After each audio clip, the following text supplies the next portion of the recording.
Paano kung pinamumunuan ng hari o reyna ang Pilipinas? Matapos ideklara ang kalayaan mula sa Espanya, nagkaisa ang mga pinuno ng katipunan na gawing hari ng Pilipinas si Dr. Jose Rizal bilang pagkilala sa kanyang talino, kabayanihan at pananaw para sa bayan.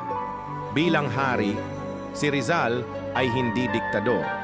Siya ay tagapangalaga ng katarungan at edukasyon. Sa halip na palasyo ng Karangyaan, nanirahan siya sa Malacañang Royal Palace bilang bahay ng karunungan kung saan tinuturuan niya ang mga kabataan ng kasaysayan, agham at sining.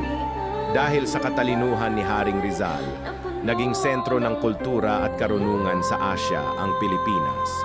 Nang pumanaw siya noong 1912,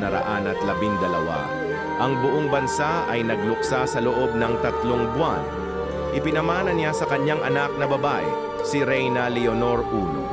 Sa kasalukuyang panahon, ang Pilipinas ay pinamumunuan ni Reyna Sofia Rizal III, apo sa tuhod ni Haring Rizal. Ang Pilipinas sa panahong ito ay napapabilang sa first world country kahanay ng Japan, USA at China, at wala ni isa mang umaalis ng bansa para magtrabaho.